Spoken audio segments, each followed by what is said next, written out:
Visit us at podlanderpresents.com to find information on all of our shows. It's time. I have to take 2 minutes, and that is to tell the story of when I saw the man in the bear suit story in the elevator. Welcome to Podlander, Drunkcast, and Outlander podcast. I'm Allison. I'm Julie. I'm Amelia. We will, in fact, be talking about the premiere of Outlander Season 7B.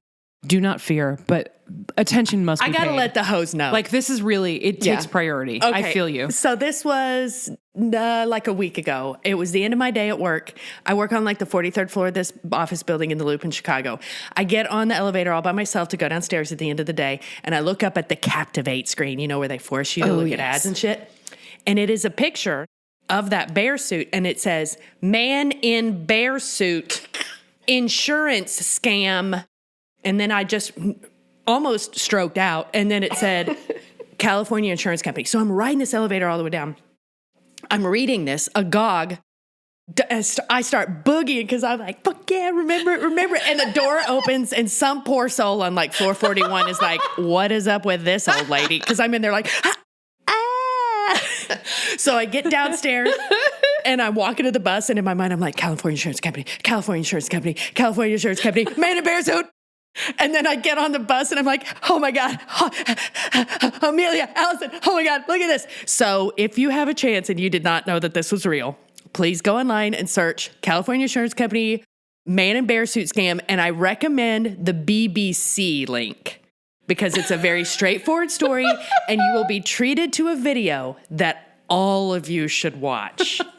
I will not say anything else about it. But I just wanted everyone to know the moment that I saw man in bear suit. I couldn't control myself. I mean, it does feel like there is something about this podcast where maybe destiny takes a hand. Agreed. And in this case,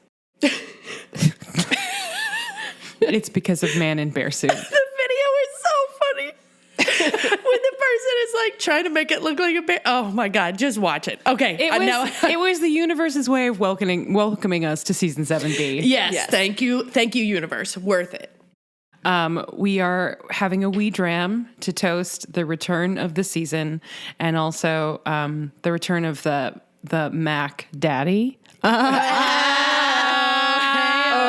Daddy. Because we got a lot of familiar faces returning in this episode, and I was glad to see all of them. But the fiercely contested Golden Pamplemousse at the end of this episode will be between two people who, spoiler, share a name. Share the same name. They got the same name, folks. Same They DNAs. got the same DNAs, same names. So we're going to do this episode just a little bit differently because plot-wise, not a ton happens. Like, let me summarize the plot of the episode for you. People come home. There's drama. Jamie doesn't get killed by Leary. Some of the people leave and some don't. Lots of people knock on doors. Yes, end of episode. But there are a lot of individual points that I think are going to be hotly contested. And I think we should start with the one that, based on the response in the Crowdcast, which we do on Sundays, the Sunday after the episode airs, please come watch with us. It's open to patrons. It's all levels, so you can be a patron for $1 and come watch us watch the episode. I think we're pretty entertaining. Patreon.com/PodlanderCast. Anyway,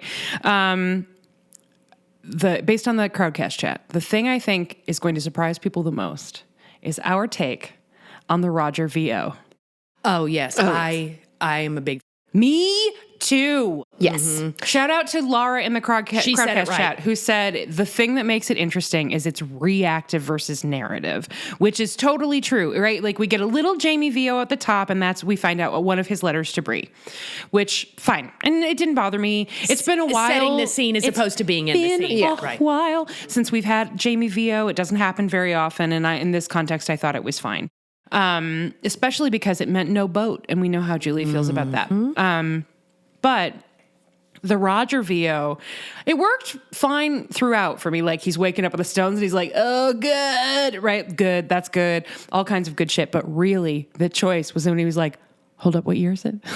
Whoa, what? Did I go to the wrong time? Oh, God, I'm in the wrong time. Oh, yeah. God, I'm in the wrong time. that? Very Right? much. Like, I just love that it's really his voice reacting to what's happening to him in a real way. Yeah. As opposed to, as Laura said, like a narrative like, we looked over the hills of the ridge. Like, Yes. no. I don't mind that VO either. It's Too much of it. It's the language. Yeah, we don't want too much of it, but it's the language of the show. Katrina is good at it. Like, I don't mind it used sparingly, but think about how entertaining it would be if we got Claire's reactive VO, because it would be things like, "God damn it, Jamie," over and over and over again. For fuck's sake. Jamie, did you get shot again? Again? Jamie, did somebody else? Jamie, what's your body count now, buddy? Jamie, right there. Right. Or like, oh God, another yeast infection. This is so inconvenient. Like, there's a lot of things I don't miss about the future, but man, I would really love to be able to take a probiotic. I would love some Monistat. Yeah. Yes, like, come on, we would live for that voiceover. Yes. That's not what we get though. But with Roger, not. we do. But with Roger, we get this little glimpse of it, which I think was really it was really fresh. And Yes. we love Outlander. It has not always brought the freshness, right? Because it's got a thing that it does, and outside of new cast members who often bring a lot of fresh energy, which is great, the energy doesn't often change. Every once in a while, we'll get an episode that's very different. Case in point, our 2 Murder House episodes, right? Part of the reason we love those so much is that it was a different formula. Reset. Kind of feels like a reset. This is an episode that's very typical of Outlander, only we've got Roger going, oh. Right? We've got Roger being like, oh, dang it. What? Hold on. You're dead. You're dead. You're dead. Why are you here? You're dead. Wait, am I dead? What happens if Buck dies? Will I disappear? Is Jem going to disappear? Will no one spare a thought for Mandy? Why doesn't he want to know if Mandy will disappear? Is this like in the Muppet Christmas Carol where the boy kids are frogs and the girl kids are pigs, meaning that presumably Miss Piggy births the girls and Kermit himself births the boys? Like asexually? I guess. Weird. Well, also, it's like it's in the family, because what happened in this episode that made me really mad? All of the greeting, and nobody can say hi to Ian's fucking sister. Yeah. Yes. No one hugs, no one says hello. She says hello, and they don't acknowledge her at all. It's weird. Yes. It's so fucking weird. So, of course, I'm not thinking of Mandy. Yeah. Come on. Yeah. While we're on the subject of the women in Roger's family, just because it's one scene, and I don't want to skip it, can we talk about Brianna can we talk about Sophie Skelton doing a very good job at I'm trying to cry silently so I don't wake my child? Oh, yeah. She looked good. Buzz disagrees. Oh, she did a great job. This is more of a dunk on myself. Self-dunk. I wrote down, Mandy sleeps in the car after her family goes through the stones. Cannot imagine being that unbothered. But I realize I'm stupid and I don't know how kids work, because you all pointed out during the Crodcast of, yes, Brianna waited for Mandy to fall asleep and then cried. I'm starting to imagine being like Mandy, being like, oh, cool. Well, my family, half of my family disappeared and Mom's really upset. I would love to take a little car nap.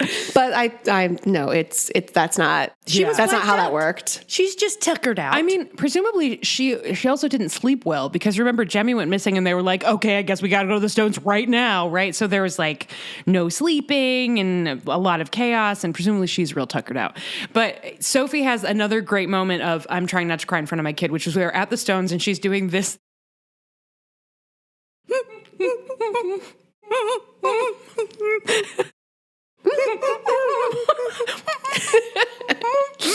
We've all been there. Yeah, where Cheers. you're like, if I hold the sobs in, nothing will happen. So good job, Sophie, in your 2 scenes. You crushed. Sorry, your car looks like a Cybertruck. But and for those that cared, I realized it was not an AMC. Doy, they're in Scotland. They wouldn't have AMC cars, but it do look like a Gremlin and or Cyber. yeah, it's cute. It's cute, but also, Okay, so let's stick with Roger for the time being. Okay. That's definitely the B plot, even though it was the one that gave us the most lulls in this episode. yeah. Other than Claire being like, fine, go see the woman who tried to kill you. That's okay, as long as you bring back that hot goss. Yeah. Which was surreal and also very funny. Anyway, so Roger is in the wrong time, folks. Yeah. So he landed, it seems, when Jamie was a teenager. Yeah, he is able to use his detective skills to find out from Brian that, which I can't wait to talk about that casting momentarily, Good. that Jamie is currently in France.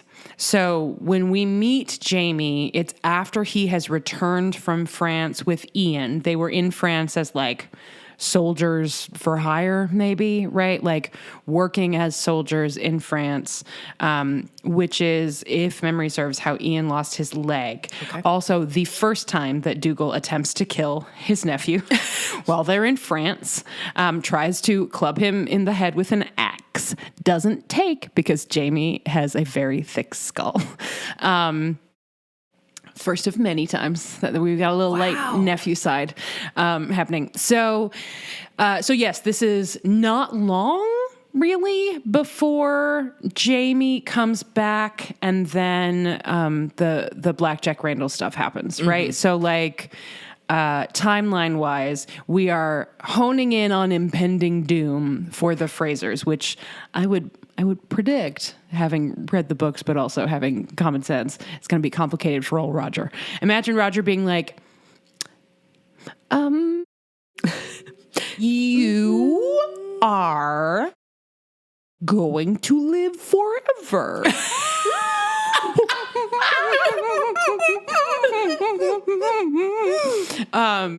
Yeah, so I would imagine that Roger and his hot ass haircut are going to have some strugs. Yeah, and speaking of hot ass haircut, he does look real good. It's the combination of the I have access to a barber haircut and beard trimming. Yes, with the old timey clothes. He really is looking good. He's looking great. But he comes through the stones with Buck. Yeah, who with we Buck, love. We all know. Does not come through the stones. Who doesn't? In great shape. Well, his Barbie comb didn't come through with him. How is he going to groom himself into Pat? I'm so sad. It's so sad. But he's not feeling good, so they gotta. He manages to soldier up, and they move on. But then we find out the first not okay. 2 instances in this episode where they're like, you know, what would be a great idea if we split up? What could go wrong? Fuck them, everyone. Watch that one episode of Scooby-Doo. That's the watch a single episode of Scooby-Doo challenge. Yeah. Never split up. Yeah. So they split up, and then Roger goes to Lallybroch and discovers oopsie, and Buck goes, I don't know, somewhere, and then is taken ill, and eventually, while they're asking the tenants about whether or not they've seen a fairy man, which apparently they have, short coat, long breeches, boots the like of which I've never seen before. Is it Rob Cameron? I don't know. Well, I know you're not going to tell me. I didn't ken who it might be. I know you're not going to tell me. I'll tell you, it's not Roger. Gayless Duncan, because she does not wear pants. I want a Buck with some long pants and a short jacket. But we know it's not Buck because Buck has on the right length jacket. He's got the old timesy clothes on. He's an expert in old timesy because he's from old times. Recently from old timesy. Yeah. We got to go through the stones again. Okay. And speaking of, do you think that when Buck McKenzie, big, strong, strapping Buck McKenzie approaches the stones, we get a little bit of...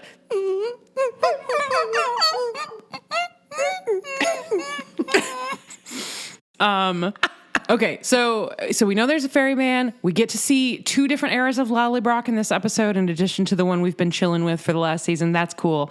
But really, the 2 points that we want to touch on here, one of which is Roger VO, which we are in favor of. Like it. Would honestly support more as long as it is used sparingly. Yes, don't overuse it. Yeah, I just want more Roger being like, oh shit. Okay. Oh shit. God. When we hear oh shit, that's when we know the podcast has been listened to. Where's my kid? Did I just come through those fucking stones for no goddamn reason? What? That's when we know we've been listened to. When Roger's VO is... So Roger, is that the end of our wrap up on the Roger thing? No, except for the big thing, which is Jenny's like, there's an herbalist in this town. Go to see the herbalist. Take Buck over there and make sure he's okay. Go and surely she'll be able to cure a heart attack with parsley. Herbs. But also de-aged Jenny, which we will have to come back to when we talk about Jenny. But in this plot line, obviously it's before, and it's a de-aging situation that I hate. Let's wrap this. then we'll we'll come pivot to new Jenny as our jumping off point for the rest of the episode. Perfect. So Roger's like, come on, Buck, more like fuck. And drags Yes, his ass please. into town to see the herbalist. And oh my God, it's our close personal They friend, knock Lottie on the door. Verbeek. Knock on a big door. That happens a lot in this episode. Door swings open. Bill Nye entrance. There she is, Lottie Verbeek. Psst, that's the unfinished business. Psst. There's a lot of unfinished business. I don't know if you know this, but the title of the episode was Unfinished Business. And there's She's lot a of unfinished man business. killer. Get in there, boys. Yeah. I feel it on my fingers. I feel it on my toes. Bloodbath is all around me. She's looking good. The hair looks right. I can't wait to see that monkey vest. Monkey vest or bust. If we don't see the monkey vest, we riot. Great little end of episode tease. I knew it was coming. I'm sure you all knew it was coming because of the promo photos. But Yeah. but really, I'm glad to have her back. If we It's were fun to doing- have a villain of her caliber. totally. If we were doing a power ranking of Outlander actors, we are delighted to see back. Lottie Verbeek is a solid number 2, right? Yes, after Tobias. After Tobias. Tobias number 1 forever. Forever. Yes. And then Lottie Lottie. Ver- Yeah. Yeah. And then what's her face? Yeah. Oh God. What's her name? What is her face? She's What is her dead. name? She's dead. Her baby got ripped out of her. Malva Christie. Malva. Malva. Yeah, Malva. Malva Or, would be well, number 3. the not so much the brother, but the fam. Those two. Yes, the Christies. The Christies. The two Marcus Christies. Jones, baby. Yeah. That's our third place. Yeah, they share. 1, Tobias. 2, Lottie. 3, Christy fam. Except the brother. Minus brother. Minus Minus brother. Yeah. Okay. I have a quick Roger qualm before we close this chapter. Okay. Of all the creatures on God's green earth, think of all the different species that exist in Scotland alone. And you mean to tell me that once again, a symbol of Roger's successful interactions with time travel is a beetle? Are you fucking kidding me? Could you not have given me a worm? Could you not have given me a grasshopper? Oh my God, we get it. A beetle? Don't insult me. You absolute dicks. Why does the beetle piss you off so much? Because isn't there a reference to the Beatles when he's like, when he meets Oh, you're right. When he- Heavy-handed. Yeah. Heavy-handed. Oh. Thank you, Amelia, for giving me another reason to feel rage. Yeah. Yeah. Yeah. I'm pissed. Why a beetle? Listen, but at this time they were the quarrymen, so They were still playing clubs in Hamburg. And he went through a rock. Oh no, a quarry. well, and they have a quarry, right? They're hunting Rob Cameron, a quarry. He's a quarry man. Listen, let's rock and roll. Okay. Okay. Let's pivot to our connective tissue between these two storylines, which in this case is new Jenny. I want to go on record before we allow Amelia to unhinge her jaw and let snake and is ready. Allow the snake to and appear. vent her spleen. Laura Donnelly, who we stan, love, queen, goddess, amazing. One of the best performances in season 1. She's great. Opted not to come back, right? This was not a firing. Laura Donnelly was not kicked to the curb. She chose to pursue other projects. So bear that in mind before Amelia's holding her jaw shut. Bear that in mind. While we allow, this is, by the way, the reason Buzz is on this episode. She was going to sit out this episode, and then she texted yesterday and was like, nope, never mind. So go. Okay. Now, again, I'm happy to dunk on myself in this episode and at all times. I'm a buffoon, right? Okay, fine. So if I had been following casting news, I would have known as long ago as like late 2022 that Laura Donnelly was not coming back, and that would be fine. However, I didn't do that, and I didn't know. So at first I You were was outraged. surprised? But then, great, love that Laura Donnelly is going to, do her thing. She's in my top 10 of please come back. I would love to see totally. you. I would Great love to see you. We'll see her in anything. Would watch her in any project. Yep. And Kristen Atherton, who is new Jenny, is doing an amazing job because, right, she has to like kind of do a Laura Donnelly impression, but then also be like her own. Nailed it. Like for the assignment, she is doing like the very best that can be done with the doing good. material. There are a few like facial expressions. There are a couple of like really like spot on vowels. Delighted. Okay. The grabbing of the hips and like pushing Yes. forward. Also, like expert at sardonic Jenny mode. Yeah. Yes. Less so bereft Jenny mode, but we also don't see a ton of bereft Jenny. She's got so shit it to might do. just be that that's new for us, right? Like Jenny screaming into the void, which hugely relatable. Yeah. Hugely relatable. I think that is less Laura Donnelly, but Yeah. I'm also not sure that we ever got to see Laura Donnelly really do much like Right. that, other than have bebes, which is different. So now that it's abundantly clear that I'm not mad at either of these beautiful, perfect angels, I'm now going to just scream about, I don't know, the system. Okay. The de-aging of Jenny. my least favorite trend in films and television. terrible. Don't do it. Just cast a third Cast Jenny. somebody else. It's very clear that your casting department is so good at their jobs. You could have Or found someone. just have it be the person you already cast and like do things to de-age them that don't involve computers. Right. It never looks real. Don't give us the uncanny valley. Just like style them younger. Give them like younger hair. Give them a younger. We suspend our disbelief. Listen, we all know you cannot actually touch a dick rock and travel in time. We have already suspended our disbelief. Wait. Hold up. What? Sorry for the That's bad my news. retirement plan. Sorry, guys. Sorry. I'm so sorry to be the bearer of bad news. But yeah, we understand that what we're watching is not reality. You do not need to trick us like, oh my God, how did they get a younger version of It's her? like not even a trick though, because it's so obvious and gross. Yes. Like it really just puts a wall up immediately where I'm like, no. Yeah, and just like it, they're cheapening this. They're drawing attention to this shift in a way that I think is just like it's a low blow after low blow. Not only is the de-aging bullshit, she has there are 3 very bad wigs in this episode. They all are in the Murray family, Yeah. and what an insult to give new Jenny Bad wig, very bad wig. bad wig. Because Daddy's wig is good. Daddy's wig was the best Murray wig. Well, Yeah. Well, obviously, obviously. other than Weeian. But Weeian's is really more of a fall. Yeah. Yes, I agree. Some bad Murray wigs. Both Murray boys, bad. Bad. But Jenny's was the worst. That hairline, yikes. And I cannot see where the internal logic is going in terms of why the show does what it does, right? That's why we have a podcast. Why does a show do what it does? We may never know. We may never know, right? So it's the choice to not cast a younger actress for whatever fake young Jenny, fine. But then also, like, I would never want Nell Hudson to be out of work. But in what logic is where everybody else is the same and nobody else gets changed out, and Nell Hudson is not really is not made up or styled in ways to look like the contemporary that she otherwise should be? Why is everyone just shitting on Jenny? Jenny has enough hard work to do. Kristen Atherton has stepped up to the plate, and now we're all just like clubbing her with our bats, basically. Yeah. And I fucking hate it. Yeah. So thank you. The snake will now rest.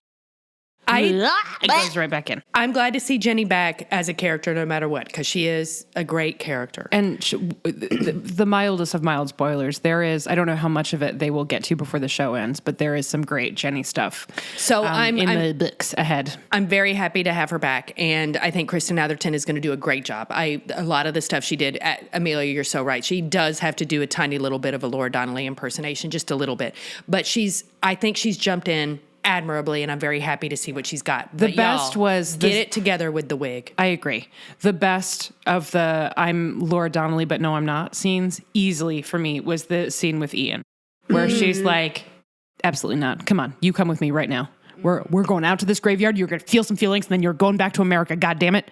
Come on, let's go. I like the one with Claire, Also very good. where she told her, I'm sorry about what I said earlier, where they had Both their of them. forgiveness. The first one was great too. Yeah. But the second one was the one where I felt like she was really kind of channeling Laura Donnelly. Like there was some kind of shrug situation or like where she holds her hips. I don't know. Yeah. But it was there. That was one more insult. I'm so sorry. The snake is back, but then the snake's going away. And I could be wrong. Please, cinematographers, DM us, I guess.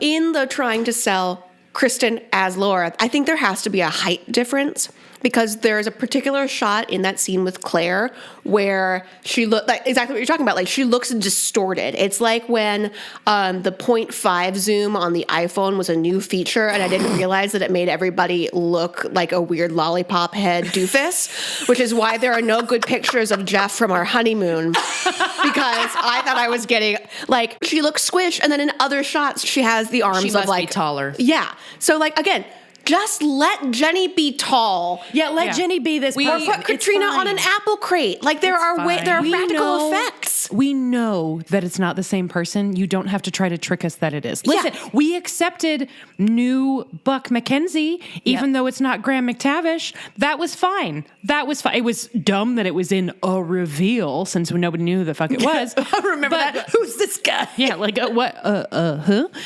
But we all got on board with it. It's fine. You don't have to trick us. Just do the switch. Just stop working so hard. Let this wonderful actress do your job for you. That's what you're paying her for. Long story short, she's going to do well. I can't wait to see more from her. I will say this for the wig, which is bad. From the back, the wig was perfect.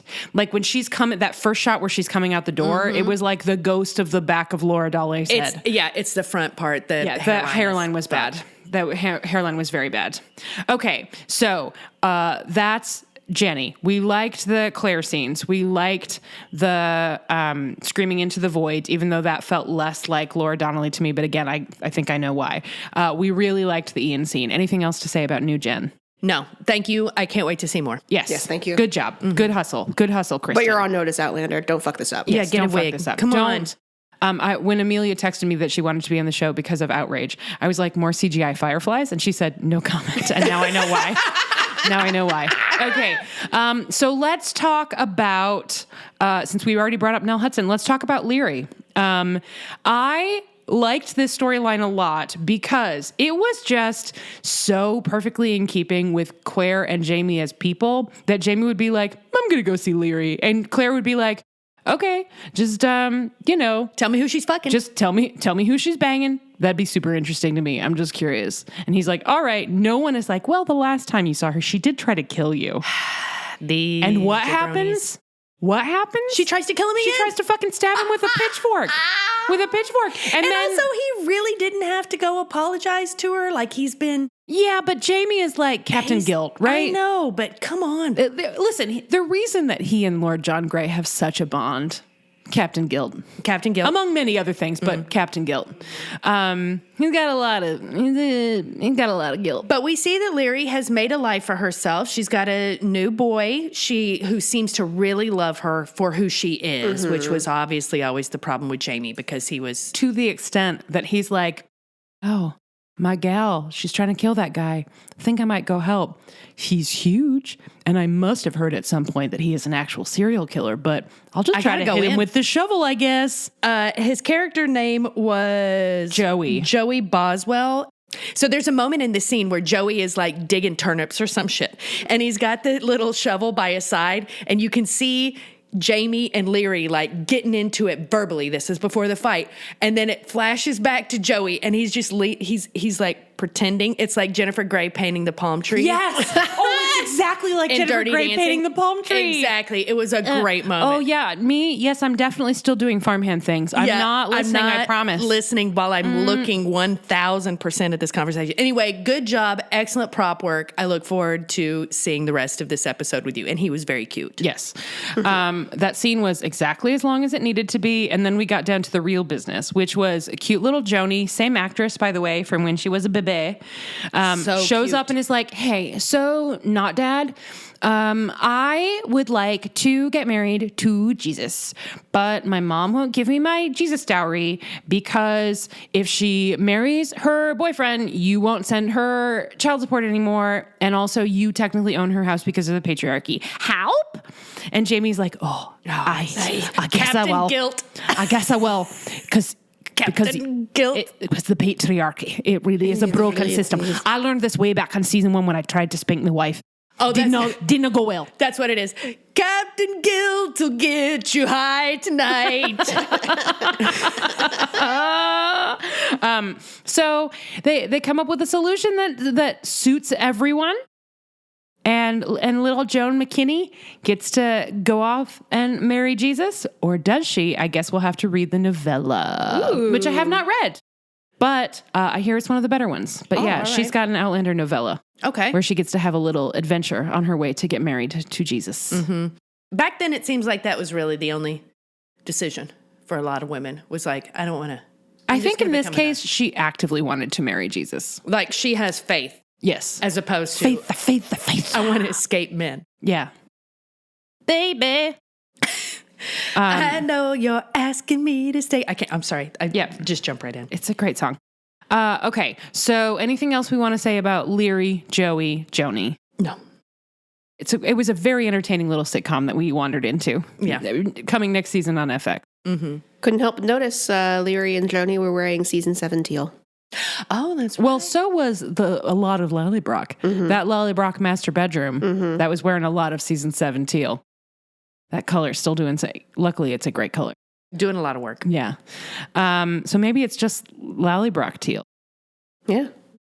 Anyway, so now Leary owns her own property, which her husband will not inherit. So who gets it then? Who knows? Somebody. Joni, maybe. Jesus. Whoever. Yeah, it'll be Jesus' house now. Yeah, whoever yeah. Leary gives it to. Yeah.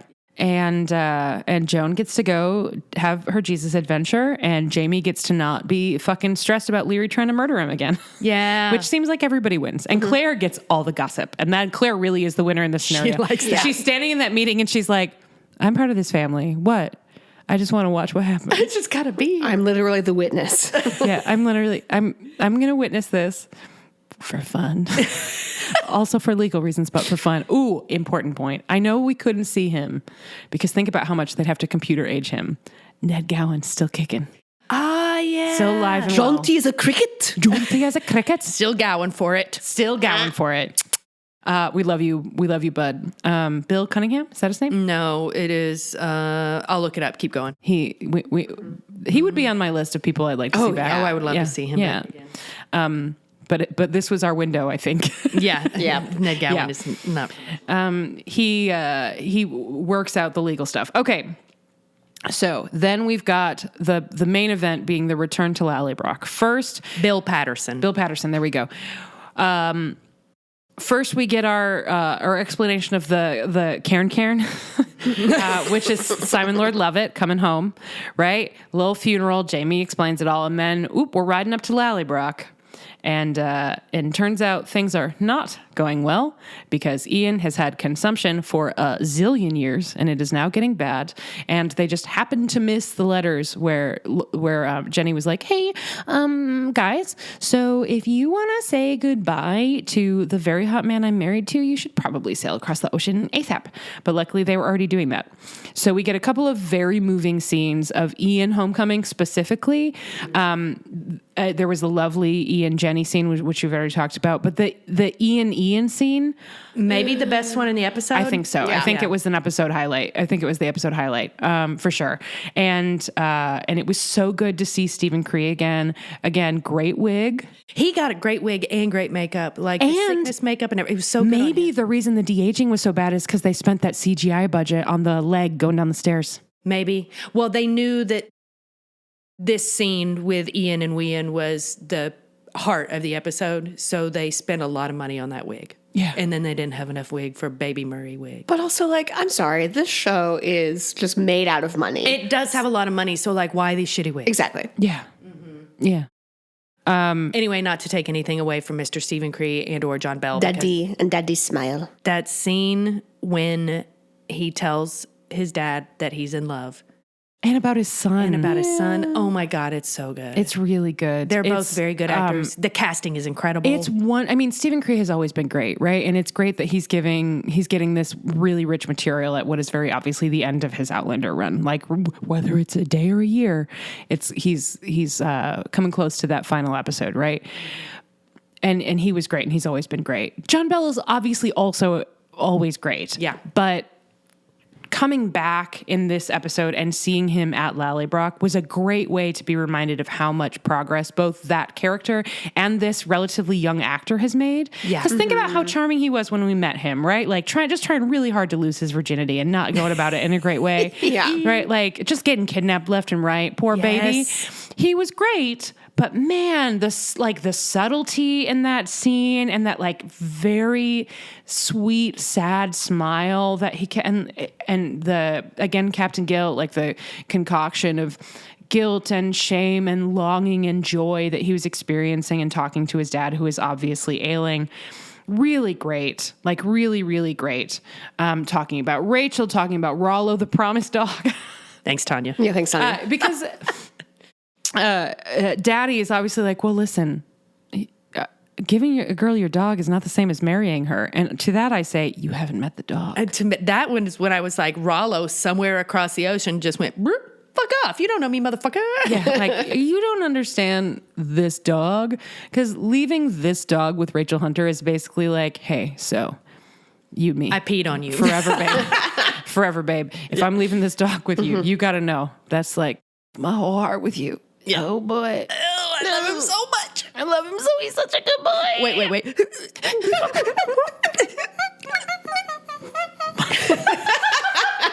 Yeah, really, like... It was the best scene in the episode. It was. Stephen Cree, they both knocked it out of the park, but Stephen Cree in particular was just like... I'm going to elite. need, and it looks like we're going to get this in the next episode, I'm going to need some really good Ian Jamie time. Yeah. Right? Which it looks like we are going to have. Since they have split up, that'll be our next point of discussion. Okay. But yes, a real highlight. Great. Maybe my favorite John Bell scene of the show so far, but definitely like a top 10 for him. Just excellent. Like really, really excellent. Anything else about Weeian? Yeah, he's got to go back. Oh, yeah. He's going back with Claire. We'll get to that as we talk about Because Jenny, splitting and up. again, the scene that we have already mentioned we really liked is like, no. You love Nope. her, you go back. Yeah, you go back. You got to live your life. You go on. Go. She hot. Well, he can't stay at Lallybroch because there are so many children poking him in the tattoos. Yeah, an Oscar for Pokey. Oh, yeah. Emmy for Pokey Kid, the one that wouldn't walk away and was just like, That's me what poking Ian in the face. is that thing? Great little moment. Like really, really excellent. Him and the shovel work. Like the poking of the tattoo and the shovel work were both very funny. They're the same acting coach. Yeah. Yes, totally. Okay. So then the other big thing is Claire first being like, I think it's time to tell the people that I'm from the future because someone has got to warn this poor dummy that you're not going to want to stay in France for very long being a rich guy. You got to get out while the getting's good. Didn't I tell y'all to plant potatoes? Come on. Aren't you glad about the potatoes? Time to listen to me about this. Yeah. You got to get away. Listen, do you hear the people sing? They're going to be singing the They're song. singing. Of angry Singing Singing the of song Angry Men. of terrible wigs. Yeah. So here's my qualm with the reveal moment. So they've got a family meeting in the big formal dining room of Lallybroch. They're all sitting there. She is walking through the beginnings of the French Revolution. She is telling him why it would be bad to be there as a rich man, all this stuff. And then all of a sudden she's like, oh, yeah, I'm from the future. Like she didn't start with, I was born before, so I know what happens. Instead, she starts with, I know what happens, which makes it seem a little bit more witchy, right? Mm-hmm. And then she comes back. She's like, no, I was born in 1918. Like, why not start there? Well, so the first time that she was like, I've got some pro tips for you guys, but I can't explain how I know it. Maybe it was just seeing if they would just accept it and she wouldn't have to do the reveal. I don't know, but I agree. Could have been handled a little bit better. It was a little bit unclear because when the camera establishing shot in that room, I thought she had already told them that she was from the future, right? And then she launched into the here comes the French Revolution. And I'm like, okay. And then doubles back and I'm like, wait, then okay, whatever. Yeah. The same thing was achieved. It was just kind of like unclear and confusing. Yes. Mm-hmm. But when Michael was first like, oh, thank God the American Revolution, what a mess. Thank God I'm safe in France. I was like, Claire? Claire's over there going, Claire? You want to say anything? Claire's over in the corner going, yeah, she finally was like, so Jamie, You know how I don't know exactly when anything happens in the American Revolution? I know when this happens. I know when this happens. So, yeah, we gotta keep him from getting his head chopped off. So she tells the whole family. She tells Daddy Ian. She tells Jenny. She tells Michael. She tells the other brother. Was the daughter there? She was.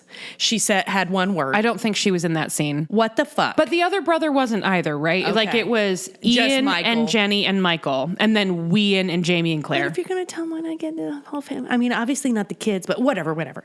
So can we talk about the daughter just for a second? Sure. Like why? What was your, we saw her for an instant. What was her name? See, exactly. Okay, you know what? We can't complain because even we don't know her name. Her name's Margaret.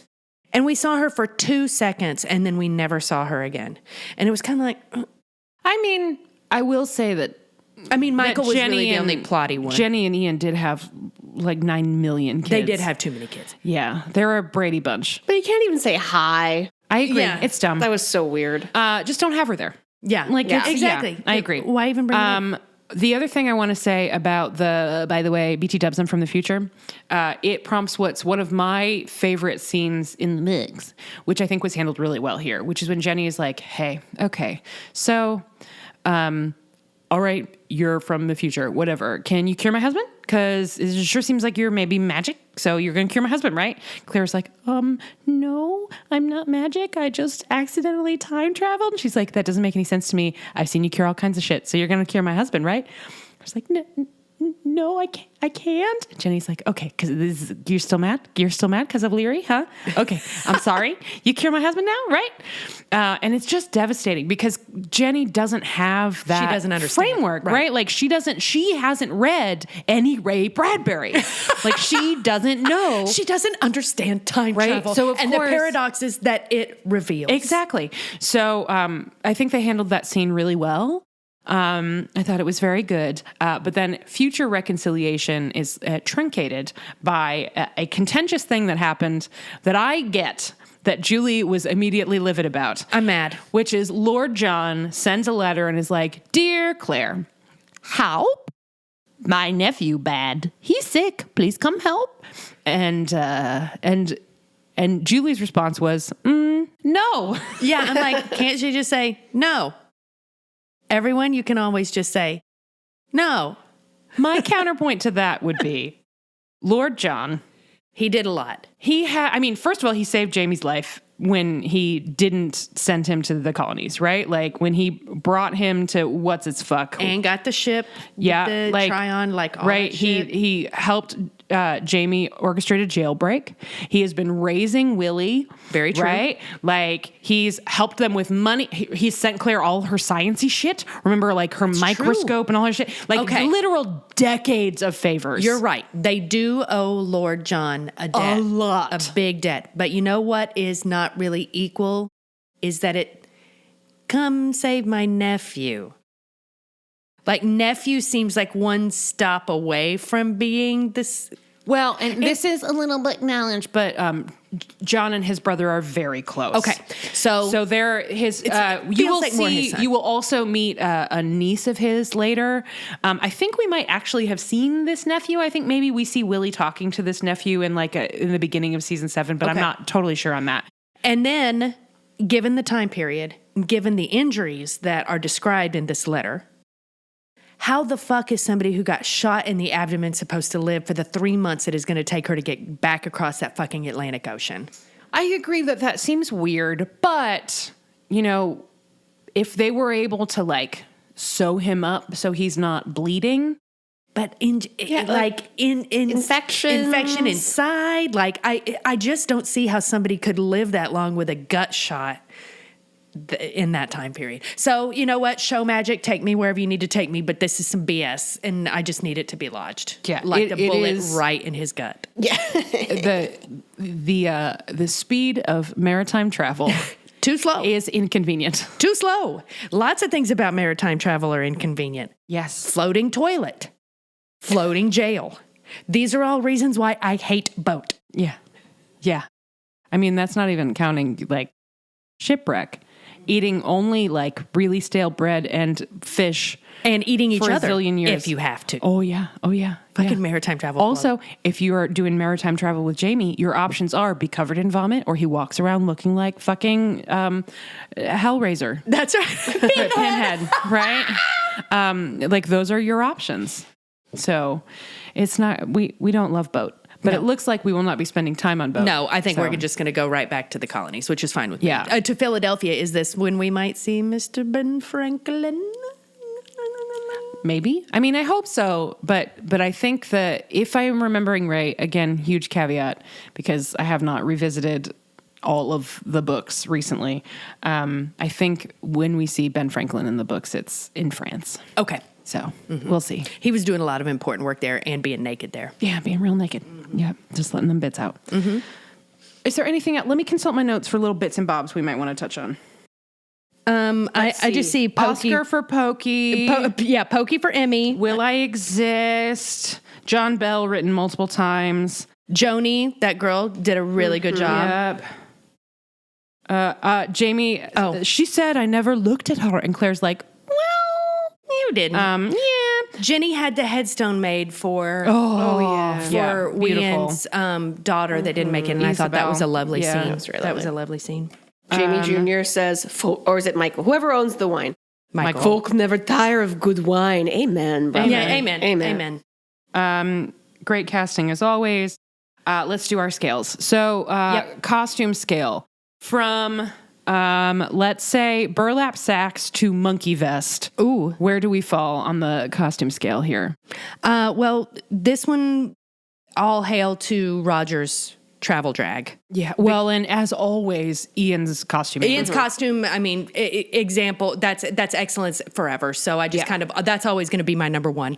So in lieu of choosing that, I choose Roger's travel gear. And I've got to say, it is giving me full professional Broadway style production of the Scarlet Letter, and I'm here for it. I am gonna highlight Jamie's deeply sick season 7 blue leather coat with the panels on the front. Really, I loved that. What about you? Anything you want to highlight? I mean, God, yeah, that Popinjay luxury coat is really British good. Popinjay. British Popinjay. Leary seriously read him, was like, okay, rich boy, you coming back here? You're just like wandering around and like, baby, dude, I've got money. And Jamie's standing there going, I don't know if it's because maybe like the style, like the time and styles have shifted a little bit, but I couldn't help but notice that all the ladies with the little whatever, the long sleeve Spencer situation, were looking especially snatched, like with all the belts on top. Yep.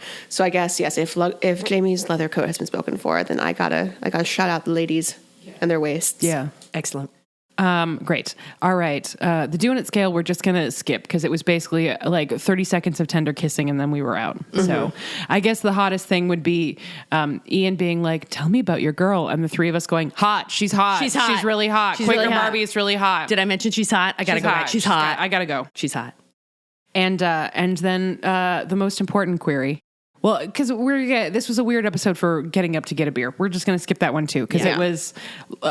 I was riveted, but it was lackadaisical. It was like exposition. It was like catching us back up. Have a little check-in with our friends. Exactly. Mm-hmm. Yeah. Exactly. And a lot of door knock. Yes. And a lot of Roger being like, okay, who is your pick? Gee, I wonder who the options could be. Who's your pick for the Golden Pamplemousse? Daddy Ian. Daddy Ian. All right, Stephen Cree, what about you? Daddy.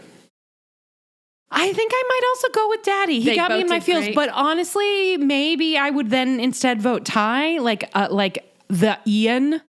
Just Ian as a concept. The plural of Ian is the Ian. Royal Ian. Yes, the Royal Ian. Yes. So as Stephen Cree, John Bell, Ty is what I would vote because that scene was so great and they were both accept that. Excellent. I can accept that. And I can't wait for more Stephen Cree in the next episode. Yes. Which is next week. We are going hot right through. Yeah, there's no break. No break at all, babe. They're like, fuck your holiday. Yeah, happy Christmas. Yeah, and Thanksgiving. Sorry. Yeah, hog money. Like, enjoy. Have a wee dram and get back to work. Okay, so we'll be back next week talking about season 7B, episode, I guess, 10. Not 2, because it's season 7B, not a different season. Okay, yeah. Whatever. Okay, we love you all. Bye. Bye.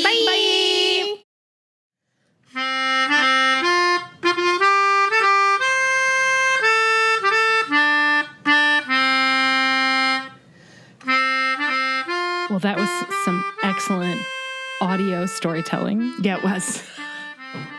I mean, we just keep saying the same thing over and over and over again. The words keep coming and they don't stop coming. They never will, Kevin. Well, thank you for listening, folks. Yeah, thank you for listening. You can find us on Facebook.com/PodlanderCast, on Instagram @PodlanderCast. You can find a lot of shit on Instagram. You can also find us at PodlanderPresents.com. You can find all sorts of information about all of our shows and everything about us. Blah, blah, blah, blah, blah.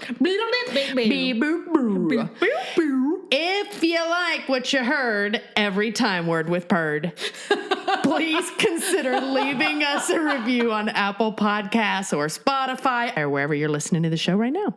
We want to thank all of you for listening, but we especially want to thank our patrons.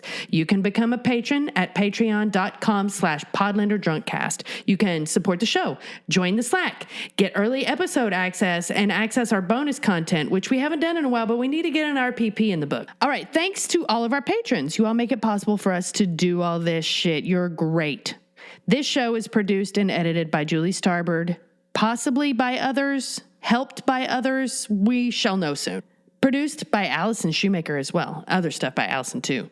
Our artwork is by Viv Pickles, aka Laura. Everything about our social media game and our 6 social media content is Amelia Ham on the Loose Bazelle. Thank you so much for all your work on that. And Jennifer Polkowski. Shout out to you and the new baby. And thank you for all your work you do on moderating the Slack. All of our patrons are precious, special flowers, unique angelfish, delicious bonbons, hot cross buns. They're gourd season aficionados. They are wall flowers in reverse. They are, my brain's not working today. You are all magical. Thank you so much for supporting us. However, we do want to call out the following wonderful people. Here we go. Our close personal friend, Catherine Bullard. Catherine Bullard. Thank you. Pally Drunkle, Rebecca's Gift, Jessica Richardson, Mindy Newell, I would love that. Doc JWS, Sydney Taylor, Snazzy Knack, Lisa Brienne, Julia Gulia, Kathleen Martini, Kelsey Kemp, Emily Day, Caitlin Reddick, Kristen and Emerson, Freckled Fury, Laura Calm, Amelia Ham Bazelle, Liz and Tinkerbell, Rochelle Lefevre, Amy Gustafson, Rachel Townsend, Kelly Mazzella, Chantel Salters, Mary the Falling Statue, Tara Lucchino, Viv Pickles, aka Laura, Mary of the Grapefruit, Ann Gibson, Ruth McCormick, Carol Marlowe, Trish McCurry, Julie DeToit, Jen Lynn, Kelly Bodden, Amanda Newton, Queen Elizabeth Young, and Kiki the Wise. Y'all are the best. Thank you so much. Thank you. Bye.